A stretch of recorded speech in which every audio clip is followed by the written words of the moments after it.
CTV Edmonton, local breaking news with Brendan Purdy.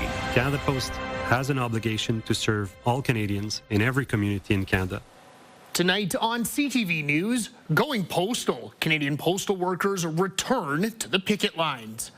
Good evening and thanks for joining us. Canadian postal workers are on strike again. The labor dispute escalated this afternoon just hours after the federal government demanded reforms to mail service. Postal workers in Edmonton started picketing shortly after the union declared an immediate nationwide strike late this afternoon. Earlier today, the federal government announced changes to the service to make it financially viable. That includes ending door-to-door mail delivery within the next 10 years. Ottawa says since 2018, Canada Post has lost more than $5 billion and is on track to lose close to $1.5 billion more this year. The union says the changes are an attack on postal service and workers. We've been doing this for 22 months now. And at no point has Canada Post budged on their initial offer. This is the first time that they've actually taken a look at one of our offers. We had to have a vote about it that was forced on us by the minister. We've already been on strike for 5 weeks, and here we are again. Before the union declared a strike, Canada Post said it would work with the changes. We'll have more on this story later on in the show. Edmonton Elks owner Larry Thompson has died at the age of 65. The football club says he died from complications following surgery.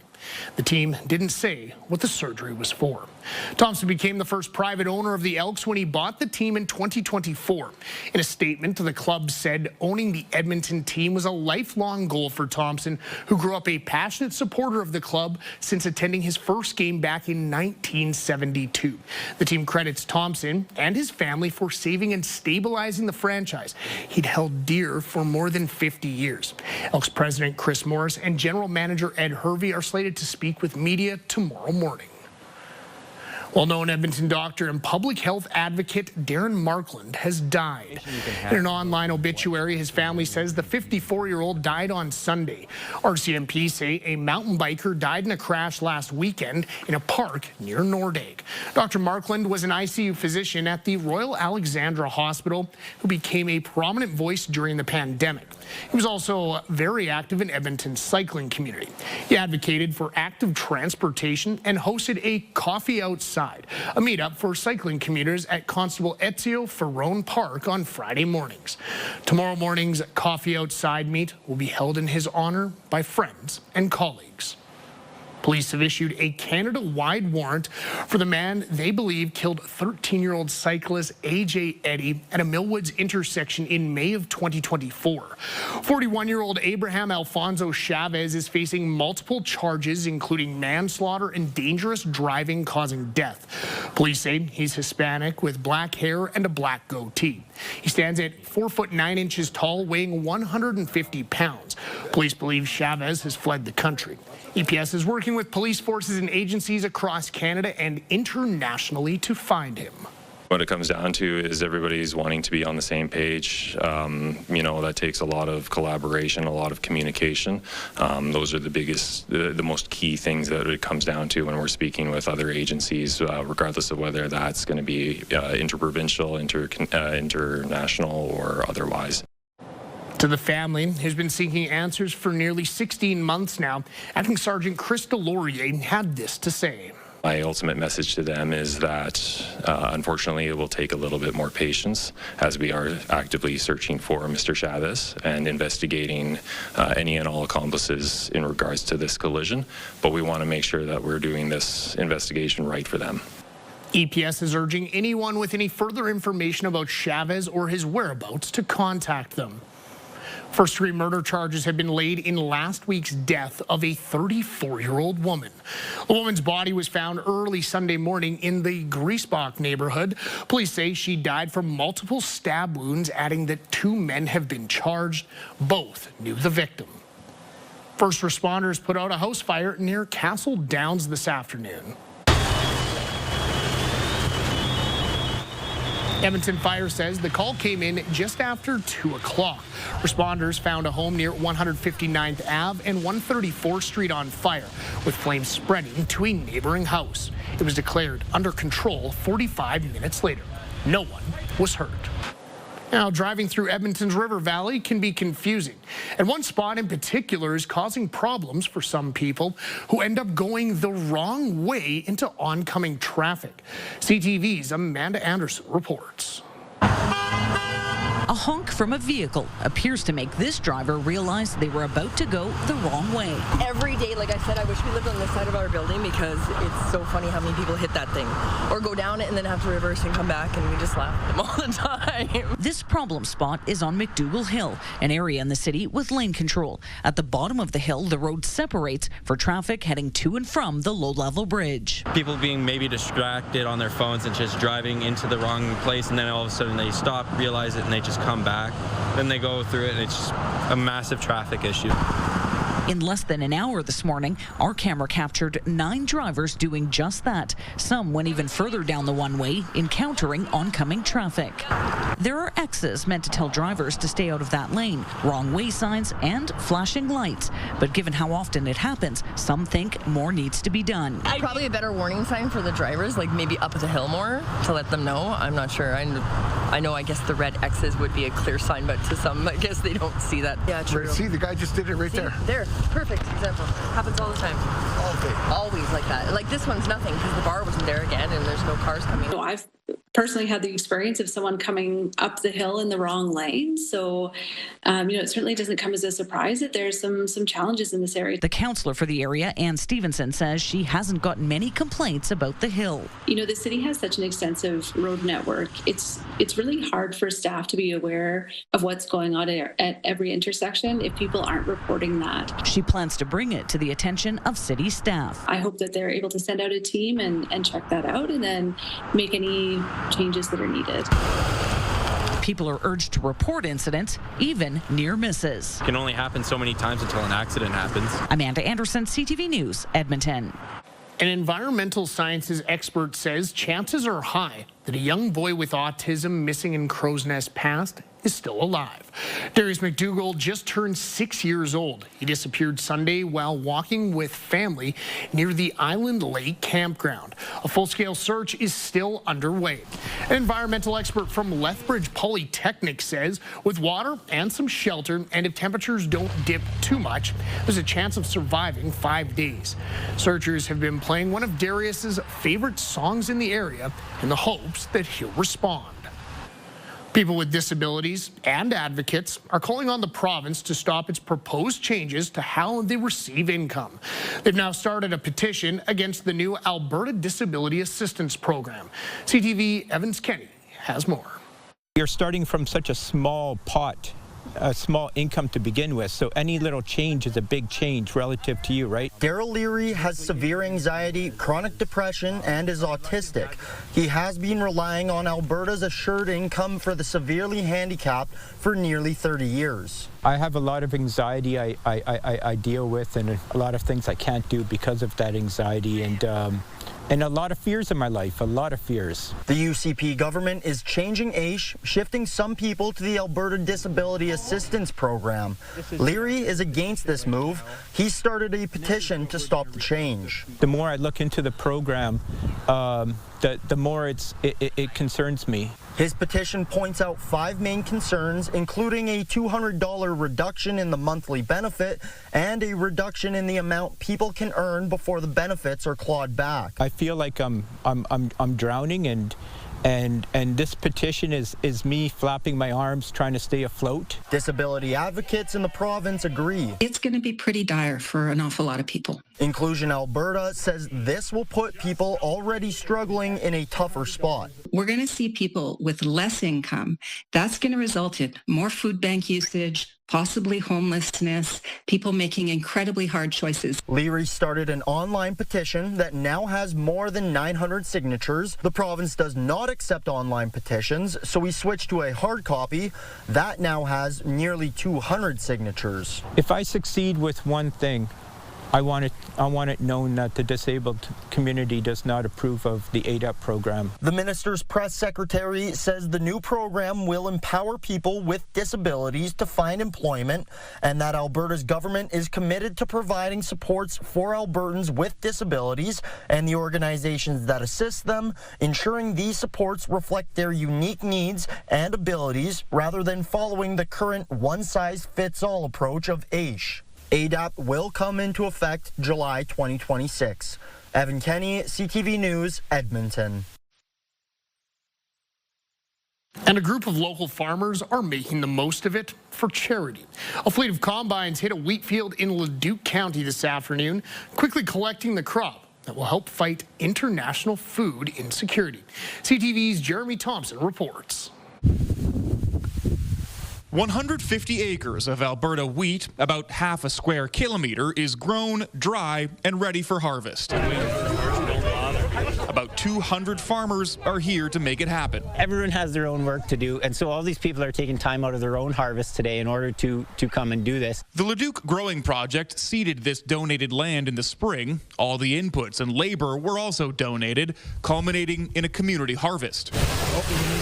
The better the year it is, the more that comes off the field, and the more profits the farmers get, and the more we can donate to a good cause here, right? The good cause is the Canadian Food Grains Bank, a Christian charity working to end global hunger through partnerships with organizations in developing countries. For the little amount of work that each of us have to do, I mean, today $100,000 will be raised, which could be matched up to 4-to-1 by the Canadian government. It could turn into $500,000.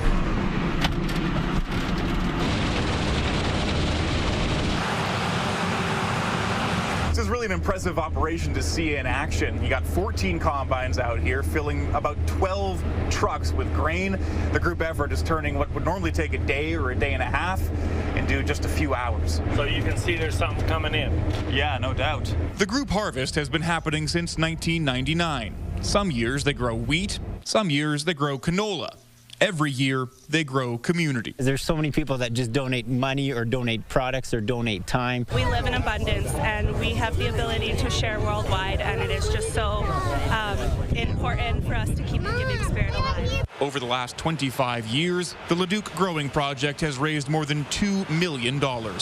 Jeremy Thompson, CTV News, Leduc County. Canadian singer-songwriter Biff Naked is telling her life story through a new documentary at the Edmonton International Film Festival.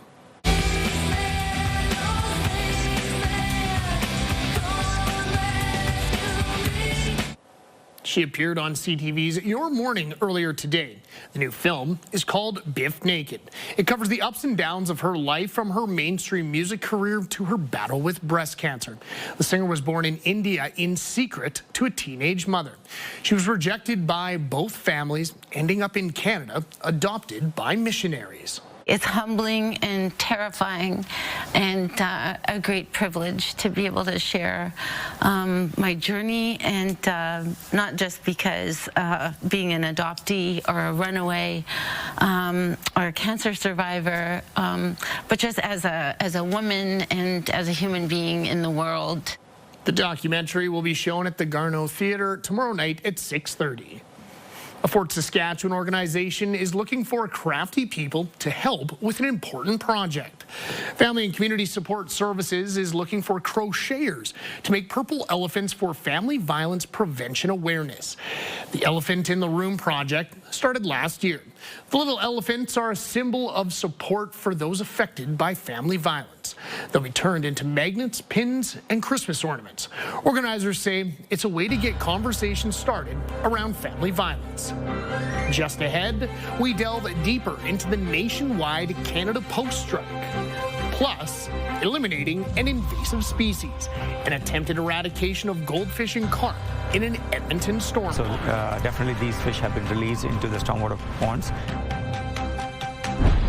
Good evening, folks. Quite the wide range in temperatures across the province today. 12, 13-degree daytime highs in the northwest, up around 30 across the south here in Edmonton. We got back into the 20s today, which extends a record. We'll talk more about that and the cool down for tomorrow and the weekend in just a few minutes. Programming brought to you by the music of Star Wars with your Edmonton Symphony Orchestra. Learn more at winspearcenter.com. Welcome back. Returning to our top story now, the Canadian Union of Postal Workers is declaring a nationwide strike effective immediately. It says the move is in response to an announcement by the federal government today instructing the Crown Corporation to start transforming how it operates. CTV's Rachel Aiello has more on the changes that prompted the strike. We learned today that Canada Post is effectively insolvent, and the situation facing an institution generations of Canadians have relied on is unsustainable. So the government is forcing immediate changes to mail delivery to try and save money. How and how often Canadians' mail is delivered is changing. Today, the federal government directed Canada Post to end door-to-door delivery, lifting the decade-old moratorium on community mailbox conversions. But I want to be clear. Canada Post has an obligation to serve all Canadians in every community in Canada, and that will not change. While 3/4 of Canadians already receive mail in a communal location, within the next 9 years, the remaining 4 million addresses will stop seeing mail carriers at their door. Canada Post will inform Canadians as they go. Citing reduced demand, Canada Post is also being told to lower its letter mail delivery standard, meaning instead of it taking between 2 and 4 days for small deliveries, it could take up to 7. And changes are also coming to rural post office operations, as recently recommended by an industrial inquiry. These measures will help stabilize Canada Post's financial situation by generating close to $500 million per year. Since 2018, Canada Post has lost more than $5 billion and is on track to lose close to $1.5 billion more this year. The government says while it is removing barriers to reform, the corporation also needs to reduce costs and review its management structure. In a statement, Canada Post said it welcomes the changes and vowed to work with urgency to implement them. Rachel Aiello, CTV News, Ottawa. EPCOR says it's confident invasive goldfish and carp have been eradicated from a West Edmonton stormwater pond. The pond was first treated with a pesticide that kills fish last year. And again recently, the move saw pushback from people who live nearby. As CTV's Nicole Weisberg reports, they're calling for EPCOR to reverse the damage. The pond at West Edmonton's Guinevere Park has seen better days. The fountains are turned off, fences surround it, and the water is lowered for the treatment of invasive fish. What we are doing is we are actually using a chemical called rotenone, where we hire contractors who are professional in terms of injecting the chemical. It's concentrated chemical. That chemical kills anything with gills. The target, invasive goldfish and carp. This is not their natural habitat, so definitely these fish have been released into the stormwater ponds. EPCOR says 4 stormwater ponds in the area are being treated, but only this one is getting it for a consecutive year. So this second treatment this year was just to ensure that we catch the remaining ones that survived last year. EPCOR says 40,000 invasive goldfish and carp were killed and removed last year. Still, some survived. The cooler temperatures made the treatment less effective, it says. The operation was delayed as people who lived in the area pushed against it. The two things that we were worried about were the health impacts, but also the impacts to the environment. We always looked at this as a wetland. We wanted to preserve the wetland. We wanted EPCOR to preserve the wetland. The residents group that opposed the treatment now says it wants to look forward. Through a Freedom of Information request, it learned nearly 100,000 minnows were also killed last year. We want the ecosystem restored, the balance of the ecosystem restored. Despite telling the group it would work with Alberta Environment on their openness to restock the facility with native fish, in a July email, an official said EPCOR does not populate its stormwater management facilities with fish. Nicole Weisberg, CTV News, Edmonton. After the break, cracking open the Guinness, we tell you about some new world records, including one made right here in Alberta. I'm not brave enough to get up that high. I don't like heights.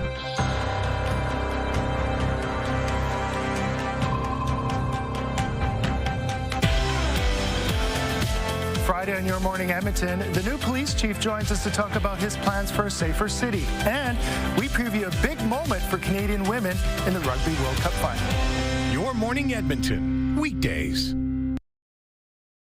Programming brought to you by James H. Brown Injury Lawyers, the heavy hitters of injury law.